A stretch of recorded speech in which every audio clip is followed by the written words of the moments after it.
जय श्री कृष्ण, जय श्री राधे। आप लोगों का बहुत बहुत स्वागत है मेरी वीडियो में। तो मैं आजकल गर्ग संहिता की कथा पढ़ रही हूँ, डाल रही हूँ। उसमें अध्याय वाइज, ऐसा नहीं कि एक ही अध्याय पढ़ा तो एक ही अध्याय गया। तो अध्याय जैसे एक आया तो छोटा अध्याय है तो 2, 3, 4 ऐसे पढ़कर तब अगला अध्याय आप लोगों को बताती हूँ।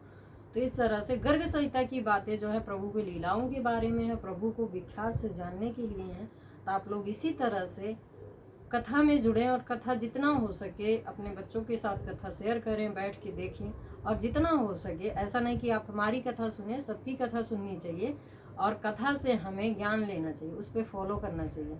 तो कथा का मार्ग ये नहीं होता कि आपने कहीं भी कथा सुन लिया तो उस पर चलना नहीं है।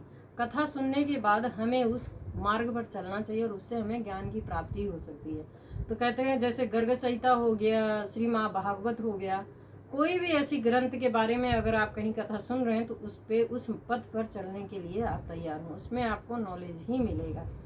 तो इसी तरह से भगवान की प्राप्ति ही भगवत प्राप्ति होगी। तो कहते हैं जितना हो सके अपने आप को इस तरह से भागवत में लाने की जरूरत है। तो मैं आज आप लोगों के साथ कथा शेयर करने चल रही हूँ, गर्ग संहिता की है। तो कहते हैं राधा रानी और कान्हा जी का विवाह नहीं हुआ है, तो वो लोगों को इतना पता नहीं है कि राधा रानी और कान्हा जी का विवाह नहीं हुआ। राधा रानी और कान्हा जी का विवाह हुआ है गुप्त तरीके से। नंद जी यशोदा जी को गर्ग जी महाराज ने ही गुप्त तरीके से बताया था, इस तरह से इनका विवाह होगा और वहाँ पे आप सम्मिलित नहीं होंगे। इसी तरह से विश्वभान जी को और कीर्ति माता को भी बताया था कि इस तरह से इनका विवाह होगा, वहाँ पे आप सम्मिलित नहीं होंगे, गुप्त तरीके से ही बातें रहेंगी और ये पता नहीं है। तो इसी तरह से कैसे हुई, तो गर्ग जी महाराज जैसे आए थे तो एक दिन यशोदा जी और नंद जी को मतलब आए थे नामकरण करने के लिए। उसके बाद उन्होंने बताया यमुना तट पे एकांत में ले जा करके ऐसी ऐसी बातें हैं, ऐसा ऐसा होगा। तो इसी तरह से विश्वभान जी के पास जाते हैं, वो भी सिंहासन पे बैठे हुए होते हैं। तो उठ के आते हैं, गर्ग जी महाराज को आसन पर बिठाते हैं और उनकी परिक्रमा करते हैं, दंडवत प्रणाम करते हैं। उसके बाद जो है प्रभु से आज्ञा मांगते हैं और कहते हैं कि मेरी एक कन्या है जिसका नाम राधा है, वो बहुत मंगलमयी है, मंगलों में मंगलमयी है, राधा नाम है उसका विवाह के लिए कोई ऐसा वर हो तो मुझे जरूर बताना, मैं उसी के साथ अपनी कन्या का भी विवाह करूंगा। तब गर्ग जी महाराज कहते हैं कि हे राजन, आप, हे विश्वभानु जी, आप जो है उनके विवाह की चिंता छोड़ दीजिए, ये बहुत गुप्त तरीके का रहस्य है। आप यमुना तट किनारे चलिए, निर्जन वन रहता, वहाँ पे सुंदर मंगलमय स्थान है, वहाँ पे आपको मैं बात शेयर करता हूँ। इस तरह से विश्वभान जी और कीर्ति माता वहाँ जाती हैं तो गुप्त तरीके से उनके विवाह की बातें बताती हैं। तो उस वक्त जो है पूछते हैं कि ये राधा कौन है और ये कृष्ण कौन है। अभी कृष्ण भगवान के बारे में बताया तो कहते हैं कि इनकी संयोग वर बताओ कौन है। तो वो बताते हैं कि इनके लिए जो नंद गांव में नंद बाबा का बेटा है, पुत्र, वो स्वयं परमात्मा है, उनके अलावा आगे पीछे कोई नहीं है, वही स्वयं परमात्मा है। और इस तरह से उन्होंने रूप धारण करा है, सबको मोक्ष की प्राप्ति के लिए प्रकृति में अपने आप को इस तरह से ढाल रखा है।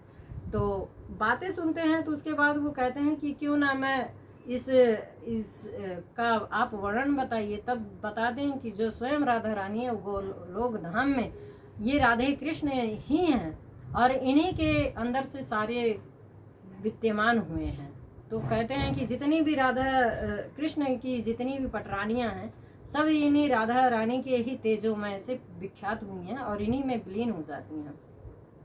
तो ऐसी बातें सुन करके सारी कथा वगैरह सुनने के बाद कहते हैं कि ये शादी जो है आप ही करा दो। गर्ग जी महाराज से विश्वभान जी कहते हैं आप ही करा दो। तो उन्होंने कहा ये कार्य मेरा नहीं है, ये कार्य जो है किसी और का कार्य है, ये मैं कार्य नहीं कर सकता हूँ। लेकिन गुप्त तरीके की बात थी तो मुझे आप दोनों से बातें बतानी थी, तो इस तरह से मैंने आप लोगों से बातें शेयर कर दी, बता दी।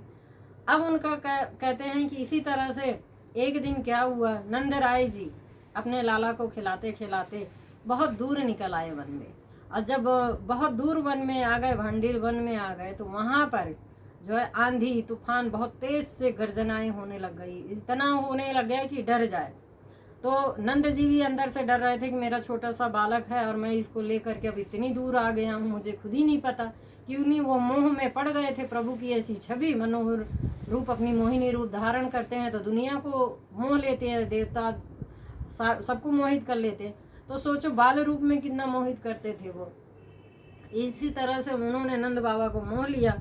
अब मोह में पड़ करके भांडीर वन तक पहुंच गए। तब जब देखे कि डाल जो पेड़ है वो टूट रहे हैं और मेघ ऐसे लग रहा है कि मतलब बादल जो है धरती को छू ले रहे हैं, तो नंद बाबा को भी डरने लगने लग गया। तो उन्होंने पुरुषोत्तम श्री कृष्ण भगवान से कहा, नारायण से कहा कि हे प्रभु, आप अपनी लीला दिखा रहे हो, अब लीला दिखाने का टाइम आ गया है, तो अब आप जो है अपनी लीला शुरू करिए और मैं जो है इस तरह से आपको यहाँ पे लेके आया हूँ, इस तरह से करूँगा। तो मैं जानता हूँ कि आप स्वयं जो है परमात्मा हैं।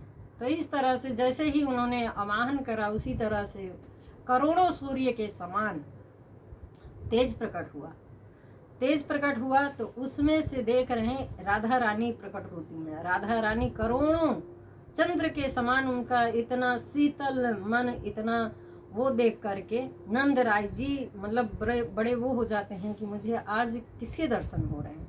और पता है श्यामा जी क्या पहनी है? नीले रंग का वस्त्र धारण करी है, क्योंकि जिस तरह के हमारे श्याम जी हैं उसी रंग के वो वस्त्र धारण करी हुई हैं। तो इस तरह से उनका नमन करते हैं और कहते हैं नंद राय जी कहते हैं कि बहुत आपकी ये कृपा हुई है मुझ पे कि मुझे दर्शन आपने दिया है, नहीं तो आपकी दर्शन पाना बहुत दुर्लभ है। तब जाकर के राधा रानी कहती हैं, आप सही कह रहे हैं, आज मेरी मर्जी है कि मैंने आपको दर्शन दिया है, मेरा दर्शन ऐसे कोई पा नहीं सकता है, लेकिन आपकी बड़ी कृपा है कि आपने मेरा दर्शन पाया है। तो इस तरह से वो नंद राय जी कहते हैं कि हमें गर्ग जी महाराज ने गुप्त तरीके से बातें बता दी थी। इस तरह से ये जो मेरा बालक है, इसे आप इसे पकड़ो और इसे सुरक्षित रखो।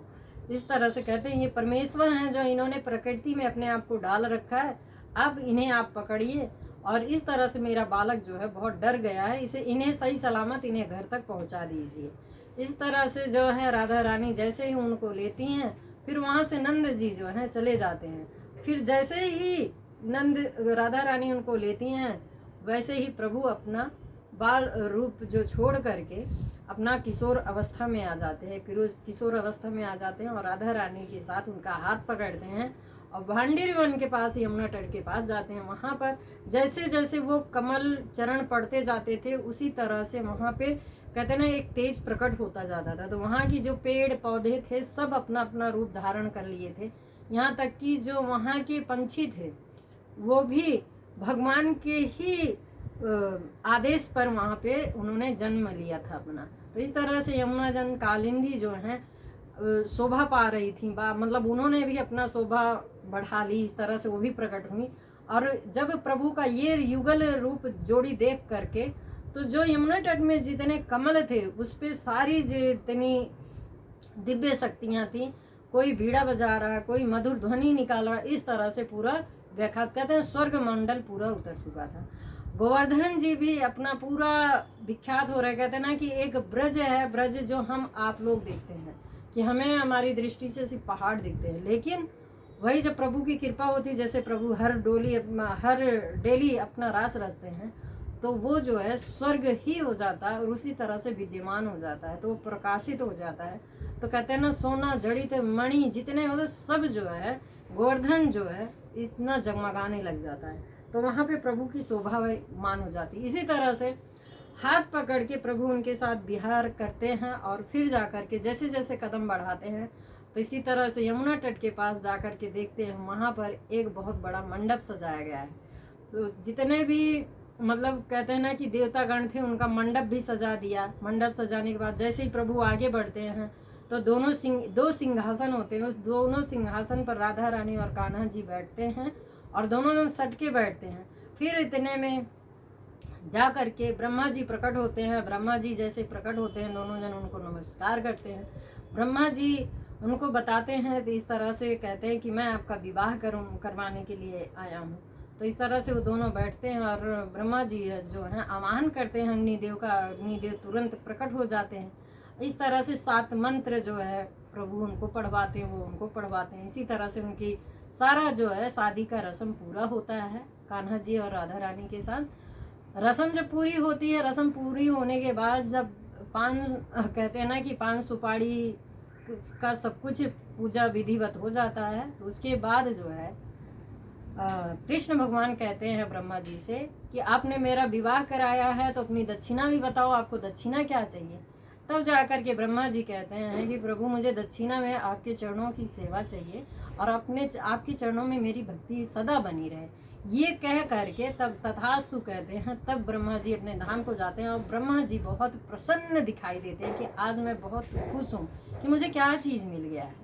इसी तरह से प्रभु ने तथास्तु बोलते हैं। जैसे ही ब्रह्मा जी जाते हैं उसके बाद जो है प्रभु जो है राधा रानी और कान्हा जी एक दूसरे को कहते हैं ना मिष्ठान खिलाना, पान सुपारी खिलाना, खिलाने के बाद उसके बाद जो है प्रभु जो है श्री कृष्ण भगवान राधा रानी का हाथ पकड़ते हैं और निकलते हैं। इसी तरह से जैसे जैसे आगे वन में बढ़ते हैं तो रास रचते हैं तो कहते हैं ना कि जैसे एक इस पृथ्वी पर इस धरातल पर जैसे एक कहते हैं ना कि प्रेमी एक प्रेमिका से मिलती है, इसी तरह से वो पति पत्नी के रूप में मिलते हैं और इस तरह से एक दूसरे से अटखेलियाँ करते हैं। तो इसी तरह से जाती रहती तो राधा रानी जो एक पेड़ की ओट से छुप जाती हैं तो कान्हा जी उनके आंचल इस तरह से पकड़ लेते हैं। तब राधा रानी वहाँ से आंचल अपना छुड़ाती हैं और इसी तरह से भागने लग जाती हैं। जैसे ही वो वन की तरफ जाती हैं तो उनके नूपुर इतने झंझकार करते हैं और इस तरह से पूरा जो है भांडिर वन जो है पूरा गूंज उठता है। तो बहुत शोभामान हो रहा है कि मतलब एक कहते हैं ना कि दिव्य शक्ति जब कोई उस चीज़ को जान जाए, उस समझ जाए तो उसके लिए कितना दुर्लभ है। इसी तरह से आज जो है कहते हैं ना पूरा गौलोक धाम जो है वो प्रभु के इधर पूरा उतर चुका है, प्रभु उसमें विराजमान हो रखे हैं। तो इसी तरह से विराजमान हो गया है और उसमें उतर चुके हैं। तब जाकर के जब देखती हैं कि ऐसे तो फिर राधा रानी कुछ दूर जाती हैं। इसी तरह से प्रभु के जो बेत होती है और बांसुरी होती है उसको वो छीन लेती हैं। तो कहती हैं कि राधा रानी की, क्योंकि पहले उन्होंने कमल छीना था तो राधा रानी ने कहा आप मेरा कमल लौटा दीजिए तब मैं आपकी बेत और बांसुरी लौटा दूंगी। तब जाकर के कृष्ण भगवान उन्हें कमल लौटा देते हैं और इसी तरह से बेत और बांसुरी जो है श्री कृष्ण भगवान की राधा रानी लौटा देती हैं। राधा रानी बेत बांसुरी लौटाने के बाद जो है कृष्ण भगवान और राधा रानी जो है रमण करते हैं, विहार करते हैं और उसके बाद जो है इसी तरह से विहार करते हैं। और जैसे ही विहार करते हैं यमुना तट के पास आते हैं तो फिर उसी तरह से प्रभु अपने बाल अवस्था में आ जाते हैं। जब बाल अवस्था में आ जाते हैं तो राधा रानी उनको देख करके बहुत विलाप करती हैं। मतलब सोचो कि एक पति पत्नी और पति इस तरह से जुदा हो जाए तो कितना मतलब तकलीफ होता है। और माँ तो इसी रूप में धारण करके अपने आप आई थी कि मैं इनका साथ कभी छोड़ना नहीं चाहती हूँ। तो इसी तरह से जो है तब जाके आकाशवाणी होती है कि कुछ दिनों के लिए, कुछ पलों के लिए ये आपकी लीलाएं अभी नहीं है, लेकिन आने वाले टाइम में जो है यही रास फिर से शुरू होगा। तो वही सब चीज़ें जैसी आकाशवाणी समाप्त होती है तब राधा रानी जो है कान्हा जी को अपनी गोदी में ले करके नंद भवन पहुंचती है। नंद भवन में जो है देती हैं यशोदा माता को कि आप अपने लाला को पकड़िए। और इस तरह से नंद जी हमें दे करके गए थे, बहुत बारिश हो रही थी तो नंद रानी जो है यशोदा जी जो हैं राधा रानी का बहुत स्वागत करती हैं और कहती हैं कि आप महान हो कि इतने मतलब तूफान में भी आपने मेरे बच्चे का ध्यान रखा और इस तरह से आप अकेले जो है उस वन से यहाँ तक का आई हैं। तो बहुत हिम्मत का काम है। इस तरह से बहुत सराहनीय उनको देती हैं। और राधा रानी की जब यशोदा माता प्रशंसा करती हैं तो राधा रानी बड़ी खुश हो जाती हैं। उसके बाद वो धीरे धीरे अपने महल को चली जाती हैं, विश्वभान जी के पास चली जाती हैं। तो आज मैंने आप लोगों को जो कथा सुनाई है वो कथा है श्री कृष्ण भगवान और राधा रानी की गुप्त तरीके से विवाह। तो सब कहते हैं कि विवाह उनका नहीं हुआ है, लेकिन उनका विवाह हुआ है। तो सोचो ना, हमारे राधा रानी, हमारे कृष्ण जी ने कितना बड़ा त्याग किया है। तो क्या हम इंसानों के ऊपर इतना त्याग नहीं होता? हम अगर ज़रा सा भी दुख है, तकलीफ है आ जाते हैं तो हम घबरा जाते हैं, कोई गलत काम उठा लेते हैं, गलत चीज़ें करने लगते हैं। लेकिन कहते हैं ना कि सब्र अगर करते हो तो फल मीठा मिलता है। तो इसी तरह से राधा रानी और कृष्ण जो है एक ही थे हमेशा, और हमेशा पास में ही रहते थे। कि कहते राधा रानी के, कान्हा के दिल में जो है राधा रानी विराजमान रहती थी, और राधा रानी के दिल में जो है प्रभु के चरण जो है हमेशा विराजमान रहते थे।